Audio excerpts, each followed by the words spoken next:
Yes.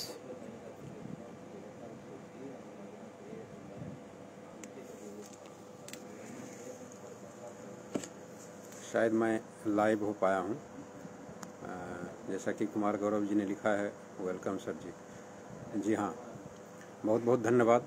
सबसे पहले मैं the Bihar teachers history maker group के सभी ऑनरेबल सदस्यों का धन्यवाद ज्ञापित करता हूँ कि उन्होंने मुझे आज यह मौका दिया है कि कोरोना काल में शिक्षकों की क्या भूमिका होनी चाहिए, तो उस पर मैं कुछ अपनी बात रखूँ। मैं सबसे पहले कहना चाहूँगा कि आपके ग्रुप ने या आपने या आप सबों ने मिलकर मुझे महान शिक्षाविद की संज्ञा दी है, जो मेरे लिए शायद इतने बड़े टाइटल की ज़रूरत नहीं है। मैं कोई महान शिक्षाविद नहीं हूँ, मैं एक अदना सा व्यक्ति हूँ।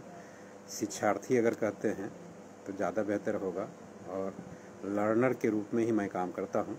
हाँ, आप लोगों से बहुत कुछ सीखता हूँ, और कुछ जो हो पाता है हमसे भी वो मैं लोगों को सिखाता भी हूँ। विगत 21 साल से शिक्षा विभाग से मैं जुड़ा हुआ हूँ, लेकिन मैं यह देख रहा हूँ कि छोटा छोटा प्रयास से बड़े बदलाव की ओर लोग जा रहे हैं। और शिक्षकों का प्रयास जो है, सरलीकृत तरीके से कहा जाए तो छोटा छोटा ही प्रयास है, लेकिन समाज में परिवर्तन के लिए अहम भूमिका में हमारे शिक्षक होते हैं। मैं विगत 4 साल से शिक्षकों से डायरेक्ट पत्र के माध्यम से जुड़ा हुआ हूँ, और इसी क्रम में दूरभाष से, फिर मुलाकात से, कई तरह से शिक्षकों से मेरी बात होती रहती है। शिक्षक अपनी भूमिका के विषय में बताते रहते हैं, और यह जानने का प्रयास भी करते हैं कि सरकार की ओर से, विभाग की ओर से किस तरह के कार्य अपेक्षित हैं, जिसको मैं करके खरे उतर सकूं। मैंने कई बार देखा है कि बहुत सारे चीज़ विभाग की ओर से डायरेक्शंस जाते हैं, और शिक्षक उसको बहुत ही कह सकते हैं कि बहुत ही तरजीह दे करके, उन्हें लगता है कि विभाग ने हमें ये कार्य सौंपा है तो मुझे ये करना है, और चाहे जिस तरह का कार्य हो, सभी तरह के कार्यों को करने के लिए तत्पर रहते हैं। कोरोना काल में ऐसा नहीं है कि सिर्फ शिक्षक, बल्कि हर किसी को नुकसान हुआ है, और इस नुकसान में भी सबसे ज़्यादा अगर इम्पोर्टेंट रोल में रहा है तो शिक्षक लोग ही रहे हैं। इम्पोर्टेंट रोल इसलिए मैं कह रहा हूँ कि शिक्षक हमेशा आपदा में हो, विपदा में हो, या किसी भी तरह के कार्य करने को कहा जाए, वो तत्पर रहते हैं। उन्हें लगता है कि यह हमारी कर्तव्यों में है, और टॉप प्रायोरिटी में वो रखते हैं कि समाज को मेरी ज़रूरत है और हम इसको करते हैं। इस कोरोना काल में भी मैंने देखा कि क्वारंटाइन सेंटर हो, या फिर कोई भी कोरोना वॉरियर के रूप में आगे अगली पंक्ति में आकर के काम करना हो, स्टेशन पर जाकर के प्रवासी लोगों को रिसीव करके क्वारंटाइन सेंटर पर ले जाना हो, क्वारंटाइन सेंटर पर हेड की भूमिका में रहना हो, या फिर ब्लॉक से जुड़कर काम करना हो, हर तरह के कार्यों को इस पूरे जो पैंडेमिक लॉस था, खास करके स्कूल खुलने से पहले, वो सारे कार्यों को करते रहे। शिक्षक की भूमिका जो होती है, मेरे समझ से सीढ़ी जैसी होती है, और जिस पर चढ़कर विद्यार्थी ऊंचाई प्राप्त करते हैं। एकदम लैडर जैसे होता है कि 1 to 1 चढ़ के हम पहुंचते हैं, मंजिल तक पहुंचते हैं। तो ये इस भूमिका में शिक्षक हमेशा से रहते हैं। मैंने कई बार ऐसा देखा है कि शिक्षक चाहते हैं कि समाज उनको सम्मान दे, समाज उनकी पहचान करे, समाज में उनकी प्रतिष्ठा बढ़े, और इसके लिए वो कतई चिंतित भी रहा करते हैं। कुछ शिक्षक उम्दा कार्य करते हैं, लेकिन तारीफ़ नहीं मिलती है तो डीमोटिवेट हो जाते हैं। कई शिक्षकों से मेरी बात होती है, उनका मानना है कि हमें देखने वाले, हमें निगरानी करने वाले लोगों की संख्या अधिक है, बल्कि सहयोग करने वालों की संख्या कम है। कई बार मुझे भी महसूस होता है कि उन पर हमें विश्वास करना चाहिए कि वो जो काम कर रहे हैं वो कहीं न कहीं अच्छा कर रहे हैं, और उनमें जो कमियां हैं, उन कमियों को बता करके उन्हें प्रोत्साहित कर हम उनसे काम लें तो ज़्यादा बेहतर होगा। कई बार हम यह भी देखते हैं कि शिक्षक खुद जिन चीज़ों को नहीं जानते हैं, उनके लिए वो चाहते हैं कि कोई मार्गदर्शक बने, और वह कहीं परीक्षा भी करते हैं तो उन्हें वैसी जानकारी नहीं प्राप्त हो पाती है, तो वह अपनी सही भूमिका में नहीं हो पाते हैं। इसमें मैं ये कहना चाहूँगा कि शिक्षक में भी कई कैटेगरी होते हैं, कई श्रेणी होते हैं। कुछ शिक्षक ऐसे होते हैं, इतने उम्दे होते हैं, इतने अच्छे जानकार होते हैं, इतने अच्छे इन्फॉर्मेटिव होते हैं कि वह चाहें तो अन्य शिक्षकों को हेल्प कर सकें, लेकिन अन्य शिक्षक हेल्प लेना चाहें तभी हेल्प कर सकते हैं, प्रायः ऐसा नहीं होता है। तो मैं इस लाइव कार्यक्रम के माध्यम से एक आग्रह भी करना चाहूँगा कि जिनको ये लगता है कि मेरे पास जितनी जानकारी, मेरे पास जितनी नॉलेज, अगर मैं शेयर करूं अपने ग्रुप में अपने अन्य शिक्षकों को, वो भी आपको शेयर करने से पहले सोचना पड़ेगा कि अगला हमारे जो शेयरिंग एटीट्यूड है उसको लोग मानेंगे या नहीं मानेंगे। नहीं मानने के बावजूद भी प्रयास करना चाहिए कि वह आपकी बात को माने और आप उनको शेयर करके बताएं कि ये अच्छा होगा। यह अलग बात है कि आपके 100% बातों को ना माने। तो मैं कोरोना पीरियड में जितने तरह की गतिविधि आप करा सकते थे ऑनलाइन, वो संभव इसलिए नहीं हो पा रहा है कि सभी बच्चों के पास मोबाइल या तकनीकी साधन नहीं है। लेकिन एक बात है, जिनके पास साधन है उन तक तो आप पहुंच सकते हैं, आप अगर पहुंचना चाहें तो। बहुत सारे शिक्षक इस कार्य में लगे हुए हैं, व्हाट्सएप ग्रुप बनाए हुए हैं, फेसबुक ग्रुप बनाए हुए हैं और अपने बच्चों को लाभ दे भी रहे हैं। मैं प्रायः शिक्षकों से बात करता हूँ, उनका कहना है कि सर गरीब गार्जियन जो हैं वह कन्विंस नहीं हो पाते। मेरा मानना है कि अगर आप कन्विंस नहीं कर पाएंगे तो फिर कन्विंस करने के लिए कौन लोग सामने आएंगे। शिक्षकों की बात बच्चे ज़रूर सबसे अधिक मानते हैं और बच्चे की बात अभिभावक को मानना पड़ता है। तो आप एक बार नहीं, 2 बार नहीं, 3 बार नहीं, 4 बार सही, आप अगर बच्चों को जोड़ने के लिए अभिभावक को जोड़ने का प्रयास करेंगे और अभिभावक के दिल में जब बसेंगे तो एक छोटा सा इक्विपमेंट मोबाइल जो 5-6 हज़ार तक में भी हो सकता है वो उनको दे पाएंगे और आपकी बात वहाँ तक जा पाएगी। और शिक्षा के महत्व को बताना बहुत ज़्यादा ज़रूरत आज के समय में हो गया है। लोग यह नहीं समझ पा रहे हैं, किसी भी पर्व त्यौहार पर, होली दशहरा हो या कोई भी इस तरह का पर्व त्यौहार होता है, उसमें आप देखेंगे कि जो अन्य ज़रूरतें हैं, हमारे जो बेसिक नीड्स हैं, उसके अलावा जो ज़रूरतें हैं, खाने पीने का साधन हो, मांस मछली खाने का हो या फिर अच्छे कपड़े पहनने को हो, इसके लिए लोगों के पास पैसे होते हैं, लेकिन पुस्तक खरीदने के लिए, स्टेशनरी खरीदने के लिए लोगों के पास पैसे नहीं होते हैं। पैसे होते ज़रूर हैं लेकिन वह इस पर खर्च नहीं करना चाहते हैं, उन्हें लगता है कि इसकी बहुत ज़्यादा ज़रूरत नहीं। मैं आप शिक्षकों से यह कहना चाहूँगा कि आपको समाज में ऐसे लोगों को चिन्हित करना पड़ेगा जिनका बजटीय नॉर्म्स जो है खास करके अन्य चीज़ों पर ज़्यादा खर्च होता है, पेट्रोल डीजल अन्य सारे चीज़ों पर, लेकिन किताब कॉपी पर या स्टेशनरी पर खर्च नहीं के बराबर करते हैं। और उन्हें जब कहा जाता है तो कहते हैं कि अच्छा ठीक है, आज नहीं कल करेंगे। तो ऐसे लोगों को आपको बताने की ज़रूरत पड़ेगी कि आप शिक्षा के क्षेत्र में अच्छी शिक्षा मिले बच्चों को, इसके लिए निश्चित रूप से आप बच्चों पर कुछ ऐसा खर्च करें जो उन्हें असुविधा ना हो। समाज में व्याप्त विसंगतियों के लिए समाधान के रूप में अगर देखा जाए, बहुत सारी विसंगतियां हैं, समाधान अगर कोई कर सकता है तो शिक्षक ही कर सकता है। आपका रीच प्रत्येक परिवार से, आज के समय में हमारे बिहार में अबाउट 4 लाख टीचर्स हैं और 4 लाख शिक्षक, कहीं न कहीं एक नहीं 2-4 घर छोड़ करके देखा जाए तो हर घर से 1 नहीं 2 शिक्षक मिल जाएंगे। और शिक्षक की पहुंच, कहा जाता है कि जहां रवि ना पहुंचे वहां पहुंचे कवि। उसी तरह से शिक्षक हर घर से जुड़े हुए हैं और हर घर को शिक्षा की ज़रूरत होती है। ऐसी स्थिति में आप अपनी बात अभिभावक के बीच रख सकते हैं कि इस महामारी के पीरियड में भी किस तरह से अपने को हम काबिलियत से बेहतर ज़िंदगी की ओर बढ़ सकते हैं और क्या करना चाहिए, क्या नहीं करना चाहिए। जैसे मास्क पहनने की बात है, तो अगर बच्चे के मन में ये भाव पैदा कर दिया जाएगा मास्क पहनने से हम आधी लड़ाई जीत लेंगे, इन द सेंस कि मास्क हमारे लिए बहुत ही ज़रूरी है और मास्क से हम संक्रमण ना तो किसी को कर सकते हैं ना खुद हो सकते हैं। किसी को करने का मतलब अगर हम संक्रमित होते हैं तो किसी को संक्रमण ना हो जाए, इसके लिए मास्क पहनना चाहिए, और किसी से हम संक्रमित ना हो जाएं इसलिए मास्क पहनना ज़रूरी है। ये छोटी सी चीज़ है लेकिन इसको आप किस तरीके से रखेंगे ये डिपेंड करता है आपके ऊपर। फिर सैनिटाइज़र का मामला है या फिर सोशल डिस्टेंसिंग का मामला है, इसको ध्यान में रखने की ज़रूरत है। और अगर ये नहीं ध्यान में रहता है तो ज़िंदगी नहीं बच पाएगा। हम लाख पेडागोजी की बात कर लें, संज्ञानात्मक विकास की बात कर लें, भावनात्मक विकास की बात कर लें, सामाजिक विकास की बात कर लें, लेकिन कहीं न कहीं इन सारी चीज़ों की विकास तभी हो सकती है जब हमारी ज़िंदगी अच्छी रहे, हम स्वस्थ रहें, मेरा तन और मन स्वस्थ रहे, तभी हम इसकी कल्पना कर सकते हैं कि हमारे अंदर जो भाव उत्पन्न होगा वह कितना बेहतर होगा।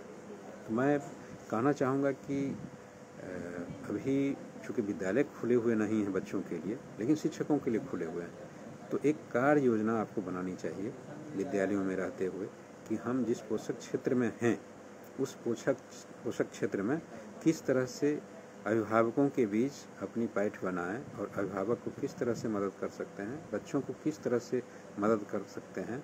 ये निश्चित रूप से आपको एक कार्य योजना बनानी चाहिए। एक टीम भाव से जब आप विद्यालय में बैठें तो सभी शिक्षक एक सर्किल में बैठें और अपनी अपनी बात रखें। कोई उसमें नेतृत्व करें, प्रधानाध्यापक नेतृत्व कर सकते हैं और वह निश्चित रूप से एक दूसरे से विचार शेयर करें कि हम क्या करें।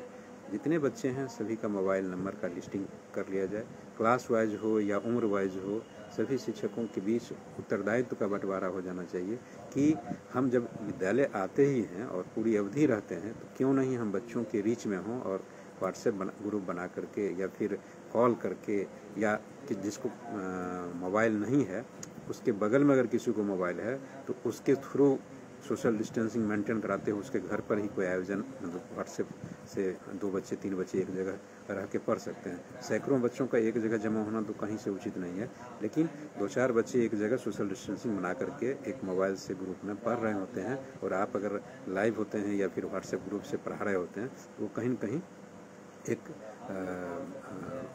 ना उसको कह सकते हैं something is better than nothing. कुछ ना होने से कुछ होना ज़्यादा अच्छा रहेगा। तो ये एक उपाय कर सकते हैं। उनके अभिभावकों को भी बता सकते हैं, जैसे टीकाकरण की बात है, कोरोना पीरियड में भी टीकाकरण पैरेलली चल रहा है, तो वो मास्क लगाएं, सैनिटाइज़र का यूज़ करें, सोशल डिस्टेंसिंग बनाएं और बार बार हाथ धोएं। ये सब तो एकदम लगता है कि जैसे तकिया कलाम हो जाना चाहिए। जब भी किसी से आपकी बात हो तो इतनी बात तो कह ही दीजिए ताकि उनको रिमाइंड हो जाए और वो ऐसा करें। और रोको टोको वाली बात तो होनी ही चाहिए कि हाँ आप मास्क नहीं लगाएं हैं, दूर से रहिए वगैरह वगैरह। लेकिन इसके साथ आपको कहीं न कहीं टीकाकरण के लिए भी प्रचार प्रसार करनी चाहिए। मैं मानता हूं कि ये जिम्मेदारी कुछ जिलों में शिक्षकों को दी गई है और दबाव स्वरूप दी गई है, लेकिन आपको स्वतः स्फूर्त यह संज्ञान लेनी चाहिए कि हम लोगों को कन्विंस करें। वो कन्विंस हो ना हो ये उनका हो सकता है, क्योंकि आप ज़बरदस्ती उनके साथ टीका लगाने के लिए नहीं कर सकते हैं, बल्कि आप उनको कन्विंस कर सकते हैं कि आपकी उम्र इतनी हो गई, इतनी है और इतनी उम्र के लोगों को टीका लगाई जा रही है। नज़दीक के जो PSC हैं या भी जो टीकाकरण सेंटर बने हुए हैं वहाँ जाएं और टीकाकरण कराएं, इसका लाभ होगा। हाँ, इस सावधानी को भी बतानी ज़रूरी होगी कि अगर आपको कोई पहले से बीमारी है या फिर अभी तबीयत सही नहीं है तो तत्काल टीकाकरण 1-2 दिन बाद लें। इस तरह से कन्विंस करने की ज़रूरत है, लेकिन आप दबाव भी नहीं बना सकते। आपके कन्विंस करने से भी अगर 5% 10% लोगों को भी टीकाकरण हो जाता है, देन आप निश्चित रूप से अपने को खुशनसीब समझेंगे कि हमने समाज में एक सामाजिक दायित्व भी होता है, उसका निर्वहन मैंने किया है। और आपको अंदर से ये फील होगा कि मैं टीचर्स हूँ सिर्फ पढ़ाने के लिए नहीं, बल्कि समाज में परिवर्तन लाने के लिए। और मैं बार बार लोगों को कहता हूँ कि अध्यापक जो होते हैं उनकी रोल किसी भी बच्चे के लिए, मतलब माता पिता के बाद शिक्षक का ही स्थान होता है। भगवान भी उसके बाद आते हैं, मैं जैसा महसूस करता हूँ। श्रद्धा सबकी अपनी अलग अलग होती है, लेकिन शिक्षक का हमेशा से स्थान जो हमारे समाज में रहा है बहुत ही उम्दा रहा है। माता पिता के बाद आप ही एक ऐसे लोग हैं जो बच्चों को बेहतर ज़िंदगी जीने का चीज़ें सिखाते हैं, कैसे ज़िंदगी को जिया जाए, कैसे बेहतरीन ज़िंदगी को किया जाए, बेहतरीन इंसान बनाने का काम आप ही करते हैं। तो आप पर एक जिम्मेदारी है। और आपको गांव में या फिर शहर में भी प्रायः लोग मास्टर साहब कहते हैं। मास्टर साहब इसलिए कहते हैं कि आपको मास्टरी हासिल है, हर तरह के कार्यों को करने की मास्टरी हासिल है। आप कोई ऐसा काम नहीं है जिसमें आप अच्छा नहीं कर सकते। और सरकार ने भी आपको शिक्षण का जो दायित्व दिया है, इसके अलावा आपदा में आपसे काम करने के लिए अपेक्षा किया है। चुनाव और आपदा में ये महत्वपूर्ण निर्णय है सरकार का कि आप आपदा में बढ़ चढ़कर हिस्सा लें। तो अभी धीरे धीरे कोरोना संक्रमण लोगों की संख्या बढ़ रही है। अपने को बचाए रखना ज़्यादा ज़रूरी होगा। सबसे पहले तो आप खुद सुरक्षित होने के लिए आपको मास्क लगाना पड़ेगा। कोई बीमारी है तो दवा लेनी ही होगी। टीका नहीं लगाए हैं, 45 से ऊपर के आप हैं तो टीका स्वयं लगाएं और नज़ीर साबित करें लोगों को कि मैंने टीका लगाया है, आप भी लगाएं। हाँ, अगर कोई तकलीफ़ है टीका लगाने से या समझ में नहीं आ रहा है कि ये बीमारी हमें पहले से है, जैसे डायबिटीज़ वाले लोग अगर कंट्रोल में नहीं डायबिटीज़ है तो वो थोड़ा देर से भी टीका लगाएं तो कोई बात नहीं है, या परामर्श लेके डॉक्टर से जिसमें कोई कैजुअलिटी तो नहीं हो जाए, इस तरह से तब टीका लगाएं। लेकिन टीका खुद लगाएं और अपने घर में पड़ोसियों को सबसे पहले टीका लगवाएं। फिर आप विद्यालय के पोषक क्षेत्रों में भी जो लोग हैं उनको टीका लगाने के लिए प्रेरित करें। ये आपदा का ही काम है, इस काम को करना चाहिए। मैं प्रायः यह भी देखता हूँ कि टीम भाव नहीं होता है जिस विद्यालय में, मतलब टीम वर्क नहीं होता है जिस विद्यालय में, उस विद्यालय में हमेशा एक चिड़चिड़ापन उत्पन्न होता है। शिक्षकों के बीच आपस में ही उलझे रहते हैं और शिक्षक एक दूसरे से यह कहते रहते हैं फलां समय पर नहीं आया, फलां समय पर नहीं आया और हम क्यों करें, हम अकेले क्यों जाएं, वगैरह वगैरह।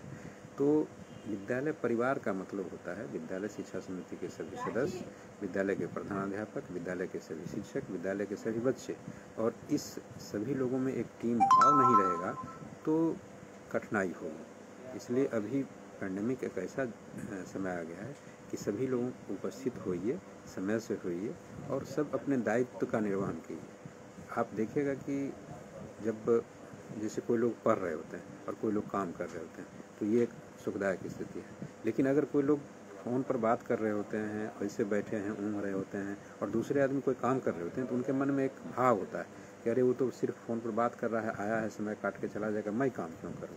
लेकिन अगर कोई आदमी पढ़ रहा होता है, दूसरा आदमी लिख रहा होता है, दूसरा आदमी रिपोर्ट बना रहा होता है, चौथा आदमी पोषक क्षेत्र के लोगों से बात कर रहा होता है, तो लगता है कि नहीं, कोई पढ़ने का काम कर रहा है तो वो इनबिल्ट हो रहा है, एक व्यक्तित्व का निर्माण हो रहा है और इसका प्रचार प्रसार कहीं न कहीं बच्चों के बीच होगा और बच्चे उससे लाभ लेंगे।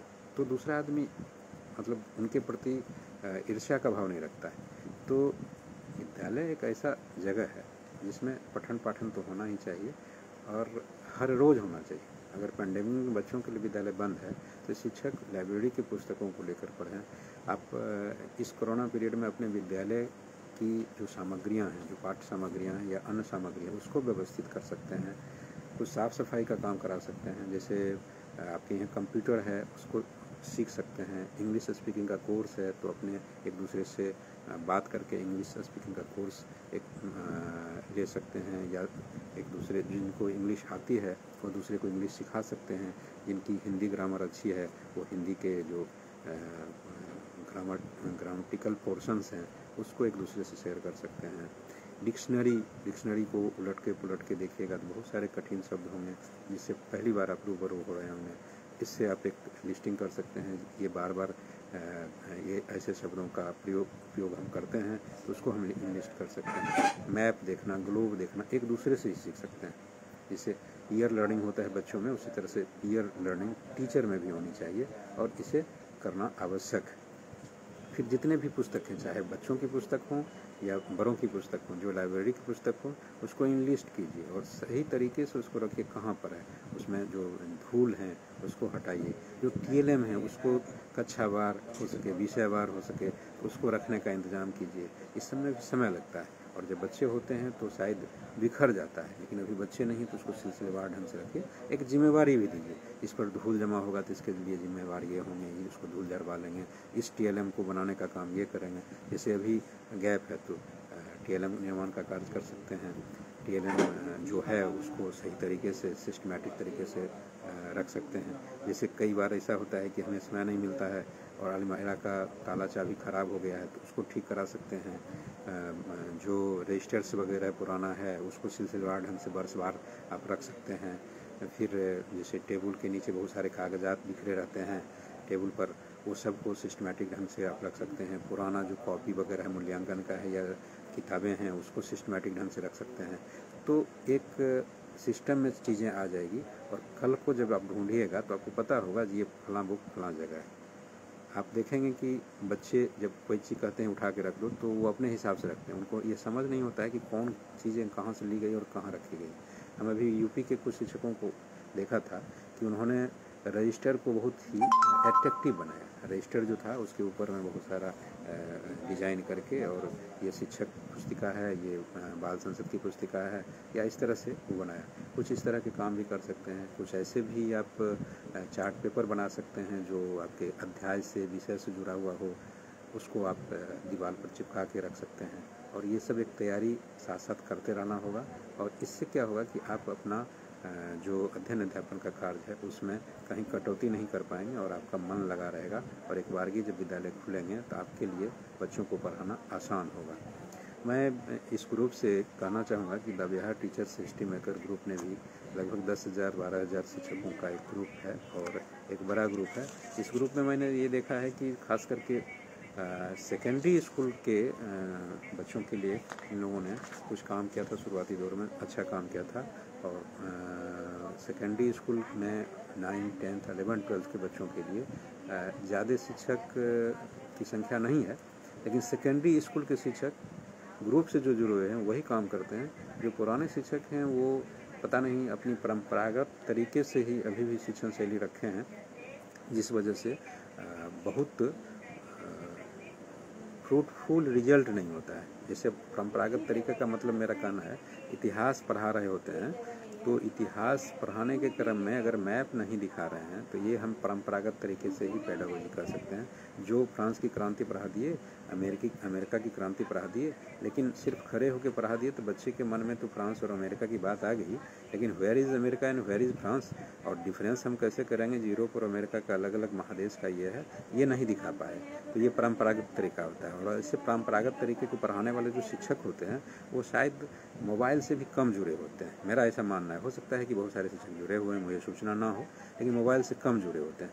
तो वे अगर मोबाइल से जुड़ें और ग्लोब, एटलस, ऐप, इस सब का उपयोग करते हुए अगर शिक्षण शैली में डेवलपमेंट लाते हैं तो बच्चों को कम समय में ज़्यादा चीज़ मिलेगा, और बच्चे कहीं न कहीं अपने को उत्साहित तरीके से जोड़ कर रख पाएंगे। और जो बड़े बड़े क्लास में होता क्या है, जैसे 8th से 9th में या 12th से ग्रेजुएशन में जो ड्रॉप आउट रेट है वो बहुत ज़्यादा है।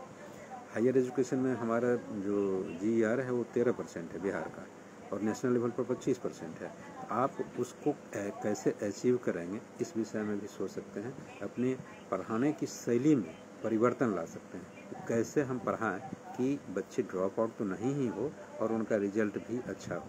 अभी इस पेंडेमिक में बहुत सारे लाइव क्लासेस चले फेसबुक पर, आपके ग्रुप और अन्य ग्रुप ने भी चलाए।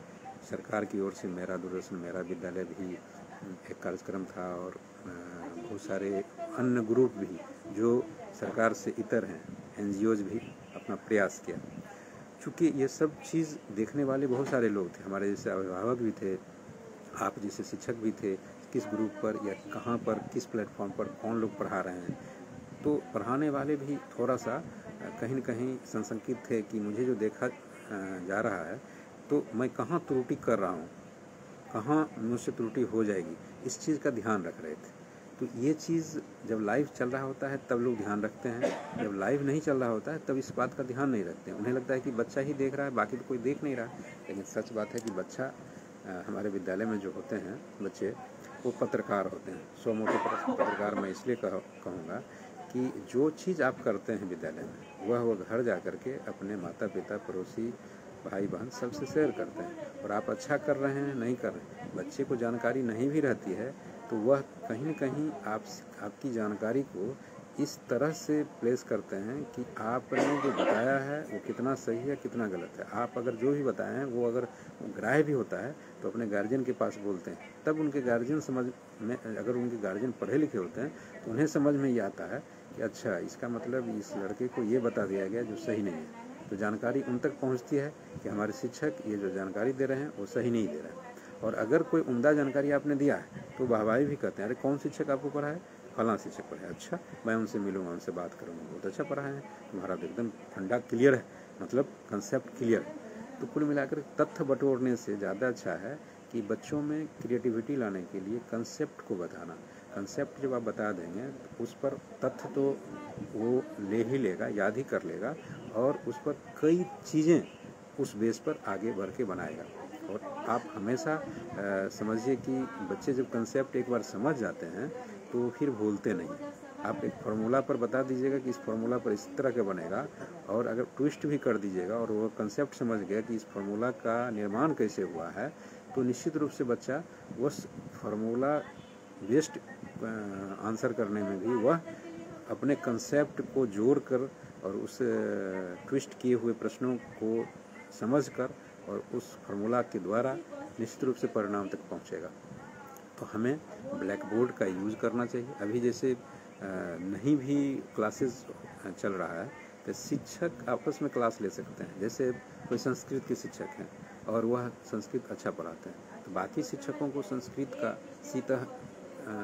तीतहंती वगैरह जो भी उसका पेडागोजी है या फिर व्याकरणिक चीज़ें हैं वह अगर बता देंगे तो कहीं न कहीं दूसरे शिक्षक को लाभ मिल जाएगा। और एलिमेंट्री एजुकेशन में तो ऐसा है कि हम क्लास 1 से 8 तक सभी विषयों के विषय में हमें इतनी जानकारी ज़रूर है कि अगर कोई पूछे तो जवाब देने की स्थिति में रहें। इसलिए आप आपस में मिलकर श्यामपट्ट का उपयोग करें, और जैसे एक शिक्षक आधा घंटा का क्लास लें, साइंस का क्लास लें, बाकी शिक्षक उसको सुनें। इससे क्या होगा कि साइंस के विषय में जो गतिविधि आधारित कार्यक्रम करना होगा और वो शिक्षक जो पढ़ा रहे होंगे आपको या बता रहे होंगे वो नहीं रहेंगे, तो आप भी उस बिंदु पर अगले दिन बच्चों को बता पाएंगे, एक समझ बनेगी। तो इस तरह से आपस में एक लर्निंग, पीयर लर्निंग जिसको कहते हैं, बच्चों के लिए होता है, वह शिक्षकों में भी हो सकता है। जैसे जिनको ग्लोब के विषय में जानकारी है तो दूसरे शिक्षकों को ग्लोब के बारे में बता देंगे, जिनको मैप के विषय में जानकारी है मैप के विषय में बता देंगे। कुछ आदमी ऐसे होते हैं जो हिंदी के अच्छे जानकार होते हैं, कहाँ पर की होना चाहिए, कहाँ में ई की हर्ष ई की मात्रा होनी चाहिए, कहाँ पर दीर्घ की मात्रा होनी चाहिए, कहाँ पर धा और घा में फ़र्क महसूस होना चाहिए, ख लिखने का क्या होगा, तालव्य श जो होता है उसका उच्चारण कैसे होगा। इन सारी चीज़ों पर आपस में चर्चा करना ज़्यादा श्रेयस्कर होगा। मैं ऐसा समझता हूँ कि जीवन भर अध्ययन लोगों को करना चाहिए। तो जीवन भर अध्ययन में शिक्षक सबसे ज़्यादा अध्ययन करते हैं ऐसा माना जाता है, लेकिन ये सच है कि शिक्षक बनने के बाद बहुत कम शिक्षक अध्ययन करते हैं। उन्हें लगता है कि मुझे पढ़ाना है तो मैं जाकर के पढ़ा ही लूँगा। तो अध्ययनशील तो होना ही चाहिए। अभी हम अमेरिका की बात करूं तो अभी कुछ दिन पहले ही 2-4 दिन पहले मैं देखा कि स्वामी विवेकानंद के विषय में वहाँ पढ़ाए जाने की सूचना है कि उनकी जीवनी को पढ़ाया जाएगा। स्वामी विवेकानंद हमारे यहाँ थे, हमारे यहाँ के लोग हैं, हम उनकी जीवनी को पढ़ाते ही हैं, लेकिन अमेरिका भी उनकी जीवनी को पढ़ाने के लिए अपने कोर्स में रखने की बात किया है। इसी तरह से देखा जाए तो एक अपने बिहार के ही हैं, एक सिंगर हैं जो गाना गाए थे मुन्नी बदनाम हुई। ये भी ब्रिटिश में जो संगीत का पाठ्यक्रम है उसमें शामिल किया गया है ब्रिटेन में, और वहाँ भी संगीत का जो ये होता है क्या कर सकते हैं उसको, संगीत का कोर्स और उसके पेडागोजी बेस्ड जो कह सकते हैं कि संगीत कैसे सिखाया जाएगा, कौन सा धुन कैसे बनाया जाए, किस तरह से किया जाए, इसके ऊपर रिसर्च चल रहा है। तो हम लोग यह समझते हैं कि अरे ये गाना तो ऐसा है, टिप्पणी टीका टिप्पणी निगेटिव करते हैं, लेकिन इस गाना को हमारे विदेश में अब किस तरह से लिया जा रहा है ये भी देखने का है। तो कोई भी टीका टिप्पणी करने से पहले उन चीज़ों को समझना चाहिए आखिर उसमें क्या है। हो सकता है उसके धुन अच्छे होंगे, बोल अच्छे नहीं होंगे, तो धुन तो हमें ग्रहण करना चाहिए। उस धुन को बनाने के लिए क्या प्रयास करना चाहिए, ये एक विधा हो सकती है। तो कोई ज़रूरी नहीं है कि कोई भी चीज़ हम टोटलिटी में समझ जाएं कि टोटलिटी में अच्छा होगा। टोटलिटी में नहीं भी अच्छा होगा तो उसका आंशिक चीज़ ही अगर अच्छा है तो वो हमें ग्रहण करना चाहिए। मैं अभी देखा था कुछ दिन पहले आपके ग्रुप जो खास करके बिहार टीचर्स हिस्ट्री मेकर्स जो ग्रुप है, ये एक भारत श्रेष्ठ भारत अंतर्गत हमारे राज्यों के बीच में अंतर संबंध स्थापित करने का जो प्रयास किया गया है, और ख़ास करके बिहार के लिए मिज़ोरम और त्रिपुरा 2 राज्य हैं, वहाँ के कल्चर से बिहार के बच्चे जानेंगे वहाँ के कल्चर को, और यहाँ के कल्चर को मिज़ोरम और त्रिपुरा के बच्चे जानेंगे। इसमें भी काफ़ी उम्दा वीडियो मैंने देखा था किस तरह से मिज़ोरम और त्रिपुरा में कल्चरल एक्टिविटी होती है, वो हमारे बच्चे किस तरह से सीख रहे हैं, कैसे यहाँ के लोग यहाँ के लोगों का चीज़ें वहाँ के लोग सीख रहे हैं, इसमें भी बेहतर काम किया था। मुझे लगता है कि सभी शिक्षक अगर मिलजुल कर यह प्रयास करें कि हमारा बिहार श्रेष्ठ बिहार बने, हमारा भारत श्रेष्ठ भारत बने, और इस हेतु काम करें, तो शिक्षा विभाग और शिक्षक शिक्षा विभाग और शिक्षक एवं विद्यालय एक ऐसा प्लेटफॉर्म है और ह्यूज बड़ा प्लेटफॉर्म है जिस पर हम अगर लगातार काम करें तो बहुत सारी जो व्याप्त विसंगतियाँ हैं समाज में वो खत्म हो सकता है। मैं एक छोटा सा उदाहरण बताऊं कि आप अगर राह चलते कोई व्यक्ति को देखें लड़ झगड़ रहा है तो कोई एक व्यक्ति आता है उसका वीडियो बनाना शुरू करता है और मारपीट हो रहा है पूरा वीडियो बना रहा होता है। मैं यह कहना चाहता हूं कि अगर वीडियो ना बना करके उस मारपीट होने वाले की स्थिति देखते हुए बीच बचाव करके अगर उसका बचाव कर दिया जाए तो शायद किसी की जान भी बच सकती है। अब वीडियो बना लेने के बाद किसी की जान चली जाएगी तो उस वीडियो की क्या उपयोगिता रह जाएगी। तो ये शिक्षा से ही हो सकता है, समझदारी से ही हो सकती है। हम क्या कर रहे हैं, कई लोग हैं कि भर दिन मोबाइल पर लगे रहते हैं, चाहे वो शिक्षक हों, बच्चे हों या अन्य लोग हों, मैक्सिमम टाइम मोबाइल पर लगे रहते हैं, मैक्सिमम टाइम IPL मैच पर लगे होते हैं। हर चीज़ का मज़ा लेना चाहिए लेकिन इतना भी अति नहीं होना चाहिए कि उसका नुकसान हो। इन चीज़ों को भी देखना है। अब शिक्षक हमारे अगर विद्यालय में हैं, अगर भर दिन मोबाइल पर रहते हैं तो फिर वो ना ज्ञान अर्जन कर रहे हैं और ना ज्ञान किसी को दे पा रहे हैं। ऐसी स्थिति में थोड़ी सी मुश्किल होती है। तो कोरोना काल में स्वयं को बचाते हुए और अन्य के जीवन का बचाव करने के ख्याल से आपको सोचना पड़ेगा जो हम क्या क्या कर सकते हैं। मैं एक उदाहरण के रूप में आपको कुछ बात बताया हूँ। आप खुद सोच सकते हैं क्या नवाचार हो सकता है, कैसे हम क्या करें। मतलब आप सिर्फ अपने वर्ग कक्ष के विषय में ही नहीं सोचें, वर्ग कक्ष से बाहर जाके में क्या कर सकते हैं, किसी के जीवन में हम किस तरह से अपनी उपस्थिति दर्ज कर सकते हैं जो उसका जीवन बेहतर हो जाए और बाद में आपको वो याद करें। तो आपको कई एडवर्टीजमेंट होते हैं, जैसे देखिए अभी आम और लीची का फल आ रहा है और इसके लिए जो कीट होते हैं, मतलब जो नुकसान पहुंचाते हैं, वो एडवर्टीजमेंट आ रहा है अखबारों में। आप अगर उसको देख लेते हैं और उस पर कोई चर्चा कर लेते हैं आम वाले किसान के बीच या लीची वाले किसान के बीच, तो हो सकता है आपसे वो अधिक जुड़ाव हो जाएगा। क्योंकि वो किसान हैं, कम पढ़े लिखे होंगे, उनको एडवर्टीजमेंट के विषय में पता नहीं होगा, लेकिन आप अगर बता देंगे तो उनके बच्चे से, उनके परिवार से जुड़ जाएंगे। जब जुड़ जाएंगे आप उनके घर परिवार से तो कहीं न कहीं उम्दा शिक्षक कहे जाएंगे। तो मैं चूँकि मुझे आज ऑफिस में भी बहुत सारा काम है, आज ऑफिस खोला गया है, कुछ बजट निर्माण का कार्य चल रहा है, इसलिए मैं ज़्यादा समय नहीं दे पाऊँगा। मैं आप सबों से अंत में यही कहूँगा कि कोरोना में सबसे पहले तो खुद का बचाव कीजिए। अगर टीका लेने की उम्र में आप हैं तो टीका ले लीजिए। आस पड़ोस के लोगों को भी टीका लेने के लिए प्रेरित कीजिए और अपने विद्यालय के पोषक क्षेत्र में भी बच्चों के माध्यम उनके अभिभावक को भी टीका लेने के लिए प्रेरित कीजिए। सरकार के द्वारा, विभाग के द्वारा जो दायित्व दिया जा रहा है उस दायित्व को निर्वहन कीजिए। चूँकि आपसे सरकार का और विभाग का एक लगाव है, एक अपेक्षा है और महामारी आपदा में आप कहीं न कहीं